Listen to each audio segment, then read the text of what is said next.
Welcome to the Toffee Blues, your source for all things Everton. Hey, Gerry here with Terry and Paul, and we're here to say, hey, what Derby? We're going to talk about transfer rumors. All right, transfer rumors. No more of the other stuff. And stuff that happened in the past is in the past. We already belabored that. So whatever. Let's think about what possibly could be happening in the future. All right, and so transfer rumors. I've got some written down here. I've gathered about 8 of them. There may be more. There usually are more. All right, but let's navigate some of these. Really, and we got to be quick because with 8 of them, this could turn into like 40 minutes. So let's make sure we'll talk a little bit about whether or not we would want this, whether or not it would be good for the club, or what. Okay, so I'm gonna go in strong. Start with an interesting name, a big name. Is it a good deal for the club? Well, maybe not 3 years from now, but for right now, could be good.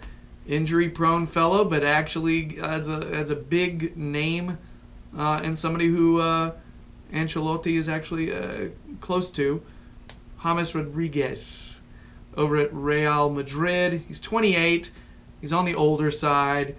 Rumors that we might get him on loan. Paul. Possible? Good idea?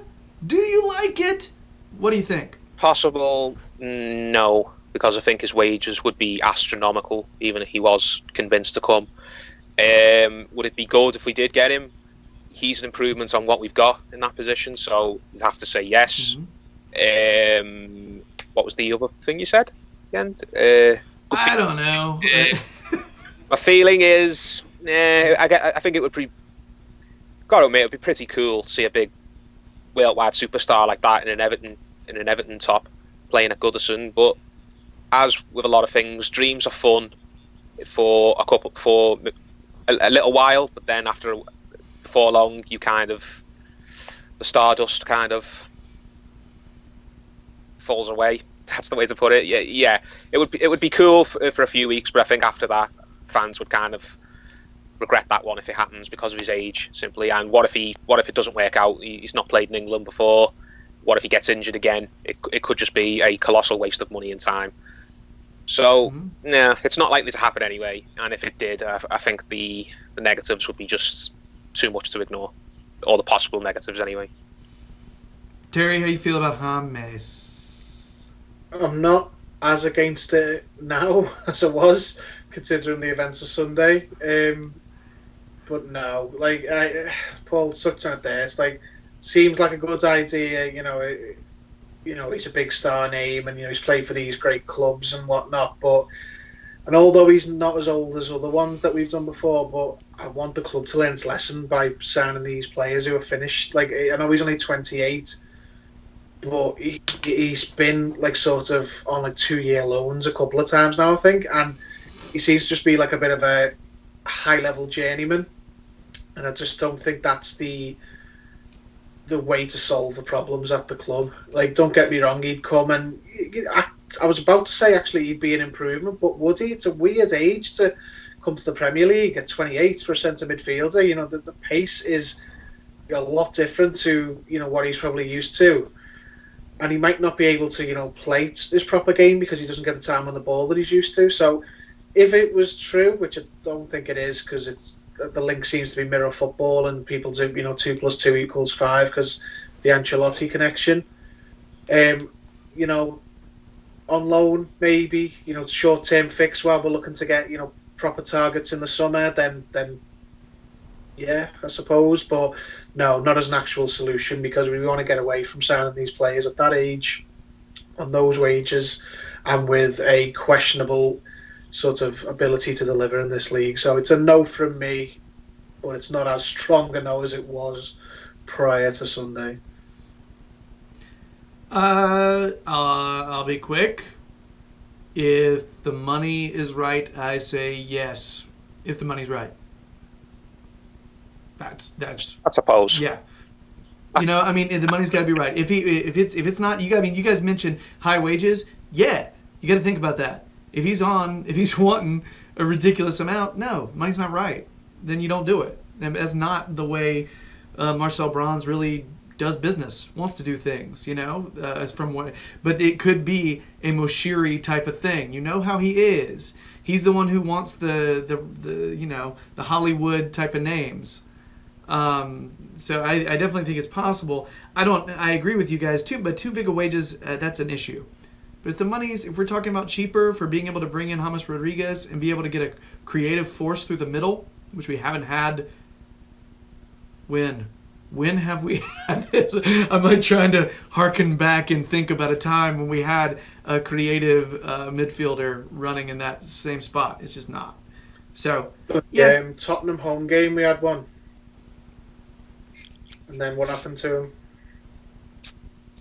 Young Min's son decided to snap his leg with Serge Aurier. That's probably the closest we've come for a while to having a proper centre midfielder. Yeah.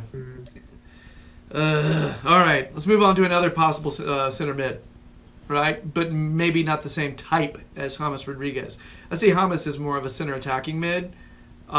This player from Juve, I think, plays a little deeper. Adrien Rabiot. A lot of baggage with this kid in terms of, I think his mother's his agent, and I think she values her son's abilities quite highly, and I think they've told a lot of clubs no in the past. What you see out there in the world, you know, some people are saying this would be a loan deal. Some people are saying Sarri thinks he can get something out of Rabiot this season, so they've knocked back our offer. No idea what's actually the truth. We don't know. You know, the papers. What are the odds that they're right? I mean, for real. But anyway, it's another pretty big name. This is a big name, you know, if you think about, you know, Europe. This is a big name in Europe. So, Terry, I'll let you lead on Rabiot and whether or not you think this is going to happen, if you think it's a good idea, all that other stuff. So, Terry, give us your thoughts on Rabiot. It's a hard no from me, got to be honest. He's for that baggage, he'd have to be Zidane. He's an absolute idiot. He's got a bad attitude. We've got too many of them already. And him and his mother are from what you can read about them, are two of the most entitled people in football. You want players who are going to come here and change that issue at the club. You know, have a commitment and fight, and and play your best game for the shirt. He won't do any of that. So I don't want a glorified Tom Davis in midfield just because he's come from Juventus and he's a decent name. No thanks. Paul, Rabiot. Not much more to add. He said everything I wanted to say. He's not interested. He seems like an absolute head the ball. You don't need any more self-entitled idiots at the club. And the fact that Juve are apparently willing to part with him after 6 months tells me all I need to know about him. So no thanks. Find some other mugs. I see a significant shortage of like center mids on my list here. We have not been connected to a lot of center mids. If we get no other center mid, I'm okay with Rabiot coming on loan. Because then we will have someone. That's my problem. Yeah. But if we get a different center mid that's coming in, I'm agreeing with you guys. I'm a big character guy. You know? And I don't, there's some, you're right, warning flags about Rabiot. So yeah. All right. Next, I read this one this morning. Again, I don't know how accurate this is. We've been connected to this player before.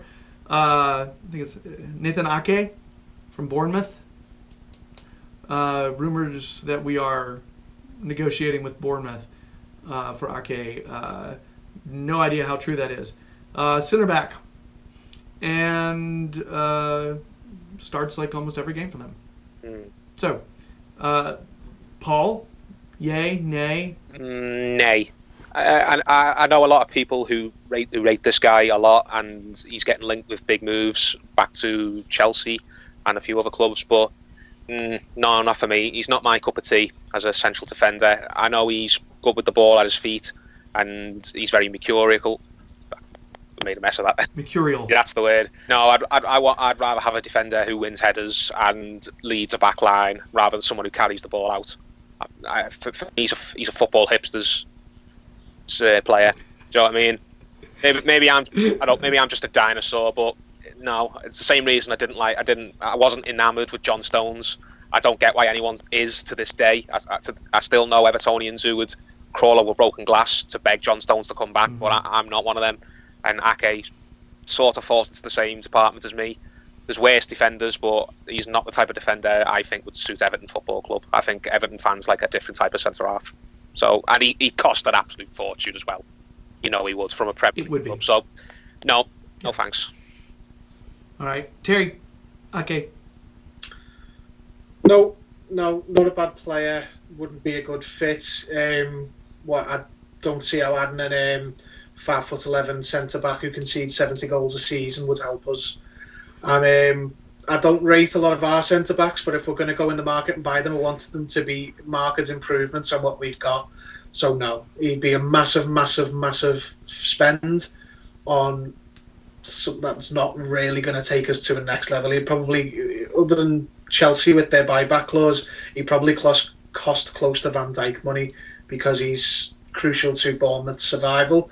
And just no, I'm not into buying off other Premier League teams because there's no value for it. Go and find players abroad who are just as good but aren't as well known. Hearing this rumor, I miss Zuma. I did. I miss the seasons. I miss Kurt Zuma. I think Zuma's a good player. I think Zuma's... A lot of fans have turned on Zuma now because he's been in poor form for Chelsea and act like he was crap up. I'm not. I'm not one of them. I think Zuma, if he ever came back, would be the player that we knew.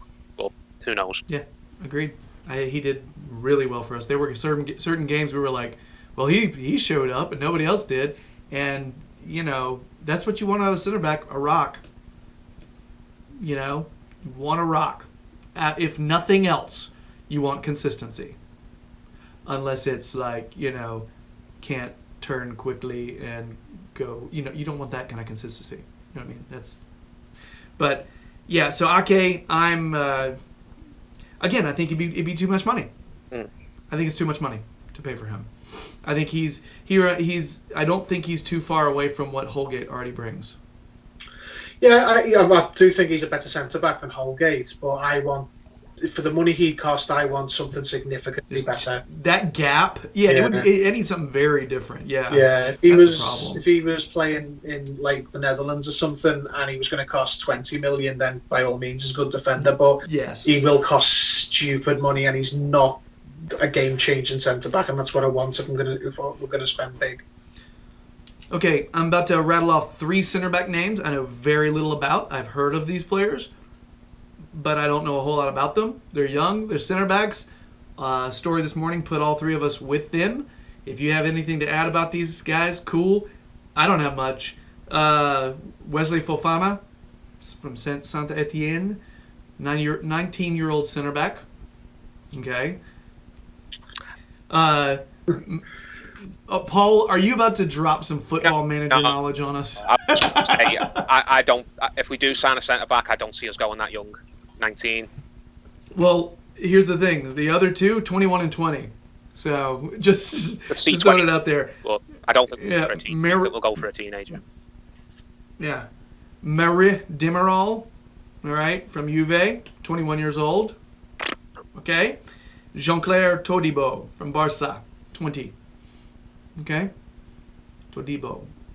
And these are players I know very little about, and frankly, with my head feeling like a toilet after yesterday's loss, I have not done tons and tons of research. I was just gathering names just to throw them up there. So I put all 3 of those in the same place.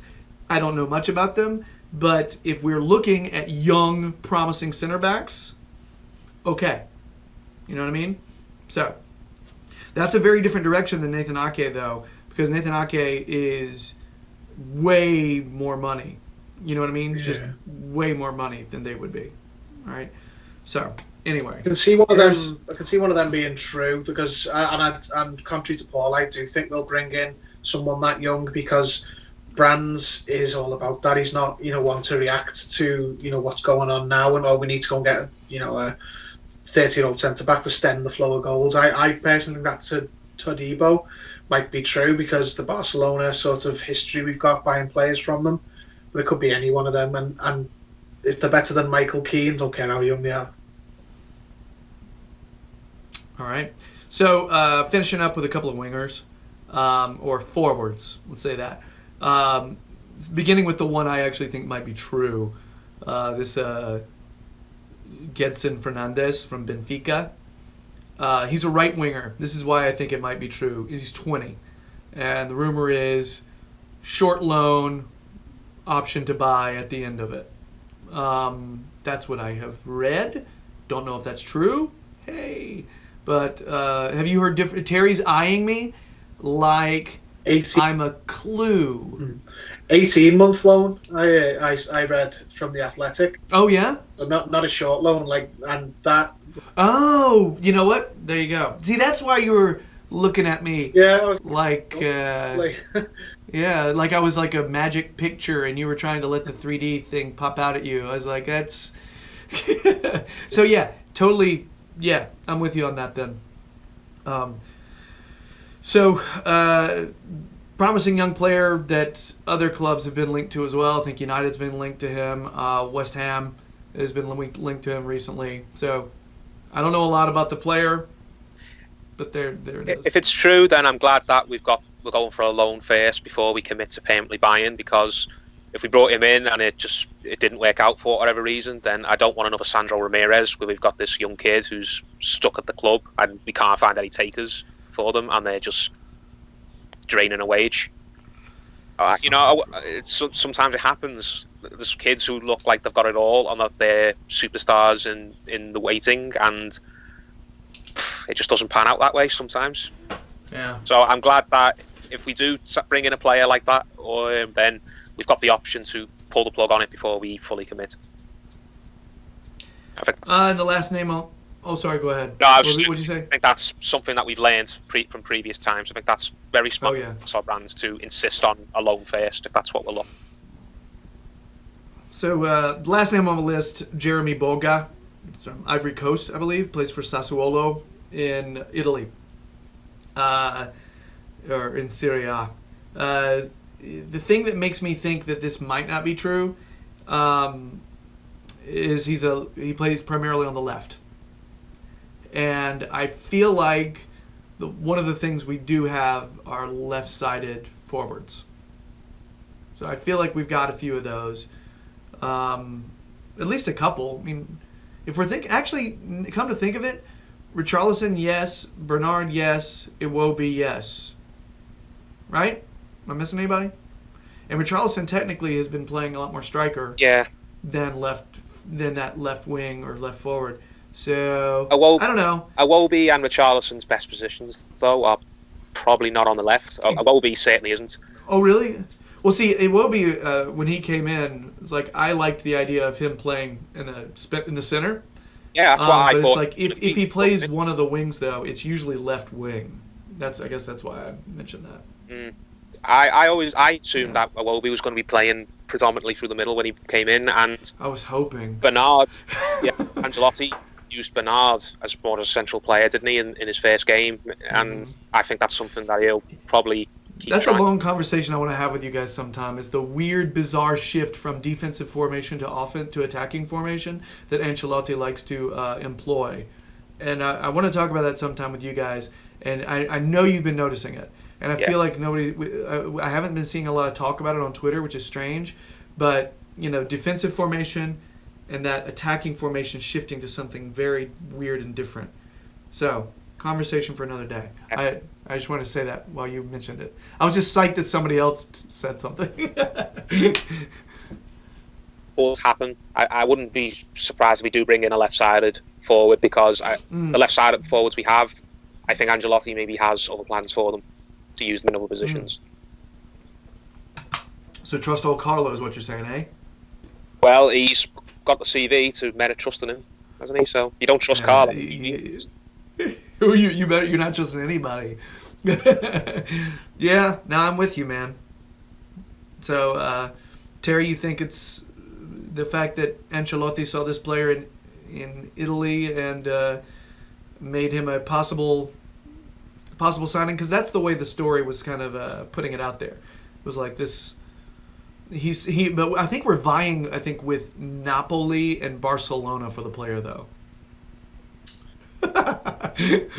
Maybe we'll win that. Yeah, I mean, who knows? It would depend very much on how he sees the rest of the squad and what formation he's going to play. If he buys another left-sided player, then it does only result in one of two things. Either he's going to move the players we've got on the left into different positions, or he doesn't rate some of them. Like he might, he could feed. We all think this is just an example, but we all think Bernard's great, but he could come in and go, "Nah, don't like Bernard." I hope not, but like you couldn't rule that out because you just don't know. It's a brand new manager, like it happens. Yeah. And if he does do that, I think we'd have to back him because he's the new manager. You always have to trust your new manager to some extent, but when your manager's had the success he's had, he turns around. Yeah, it's easier to trust this one than the others. Yeah. Oh. Yeah. And that's all I have right now. 8 names. I'm sure that we've been linked to some more. I mean, but I'm not including players that have signed with other teams already. Yeah. Any other names you guys feel like are worth mentioning? I am, like I said before, I am disappointed at the number of like pure center mids or defensive center mids that we or lack thereof that we've been linked with. Just not a lot of names yet. I'm hoping that we're going to get some really good value on a player that has not been mentioned yet. You know what I mean? Yeah, I don't think they'll bring in. But then again, in January, value is not really. Yeah, I think whatever centre mid we may bring in, I don't think they've been mentioned yet because there's not a lot of. We've got lots of centre backs being mentioned, and I think there's probably something to all of them. Like might have spoke about one, might be a negotiation for another, might have made a simple inquiry about one. There's clearly something going on at centre back, but I think at centre midfield it probably wasn't planned for because don't forget it wasn't. We went into this season with quite stacked at centre midfield, or at least we thought we were. Yeah, actually, I mean, with the rumors of Silva wanting another player at the beginning, wanting Decore so bad, I think he did feel like we needed one more. And I actually, I think I actually agreed on that. And then when we had an injury or two, I was kind of like, poop, one of the few times I'm right. I don't want to be right. I'm never right. This is bullshit. The centre-backs, though, were a lot more urgent, so we only had 3 of them, and I don't think we went into the season really trusting Holgate. So I think the centre-back thing... Because we wanted Rojo. Yeah, that's right. I think we've been probably working on a centre-back for a while, and that's why I think that Todibo one's probably true, because it's Barcelona, it's brands, he's young, and so on. Ticks all the boxes. I think the centre midfielder thing will only become from Ancelotti. He might turn around and go, well, I want this centre midfielder, and he hasn't been mentioned yet because they probably haven't had that conversation yet. Interesting. Got to take a look at Gabamin too when he comes back. That's what. That's the one that my kid asks about every week. He's like, when is Gabamin coming back? It's like it was his first season when Kone got that really bad knee injury. Everyone was just like, are we ever going to see this guy? I don't know. I still have a lot of belief in the guy. The idea of having an engine in midfield, a big athletic engine, is nice. Yeah, he's going to take up a lot of room. That's one of the things I've always felt like for a while. We needed more physical presences in the center, and I feel like Silva believed in that as well. And he got some of them, but not all of them. Yeah, the only thing Gay was lacking that, wasn't it? Literally everything. Well, I mean, not really a shot. I know. I was just kidding. No, but I always love it when Gay would rip a hopeful blast, into the 30th seat. Idrissa Gana Gueye was over 6 foot tall and was a couple of years younger. We could have asked for 80, 90 million easily. In my opinion. That guy, I always tell my kids, I'm like, that right there, that guy, Ghana, Idrissa Gana Gueye. You want to know how to play with intensity? You watch him. That is how you play. He's one of the smallest guys on the field, but you know what? He's like a lion. You know? Who is doing that? It's ridiculous. Anyway, yeah, we're still lamenting him. We're still mourning Ghana, sadly. Ugh. Anyway. It's what we did with Lukaku. Spent a whole season, well, more than a season, but we spent months not I know we tried to replace this one, but just had to deal with not having him, and all right. Terrible after that. So we should wrap this up, guys. Those are the transfer names we have. And there's more, like I mentioned, but I think we're gonna slowly start seeing this come into focus as we go. I think a lot of this is speculation, frankly. So, anyway, that's it for our Rumor Roundup segment. If you're digging the videos, please subscribe to the Toffee Blues YouTube channel. We'd really appreciate it. If you want more Paul, check the Toffee Blues website. He's got some content dropping there. I think it dropped today, being Monday, so you'll be watching this on Tuesday probably. So it dropped yesterday, so check that out. Take a look at his Twitter. There'll be links there. Just make sure you link the right ones. You never know what Paul is posting on his Twitter. Wink, wink, nudge, nudge. So, wide eyes, says Paul. Yes. And if you want more Terry, hugs abound for Terry on the streets of your... Pretty much just walk out on the street. He's waiting for you in a not creepy way, in more of a, hey, need a lift somewhere kind of way. All right? Hug, beard brush. He's here to console you about how crap being an Everton fan is. So check Liverpool Echo fan jury. That's what's happening. All right? He'll give you information about Everton on that. Keep an eye on his Twitter. He'll tell you when and where all that's happening. And that's all I have. This has been my first set of videos since being back from the holidays and being sick. What a crap time to come back right out on the tail of an FA Cup exit. Ugh. Not even gonna say the circumstances. Hey, all right, guys. Thanks so much, Paul. As always, man, lovely to talk to you. Yes, Terry. Thanks to talk to you, John. It's nice Glad to you're not feeling hate better. myself as much. Yeah. Terry, much love to you, man. Thanks a bunch. All right, and for everybody else out there. Always a pleasure. Yeah, let's put some salve on our wounds. Let's try to maybe transfers. Maybe transfers make us feel good about life again. Yeah, maybe? Question mark? All right. You had me at hello, dear. Much love, everybody. Bye.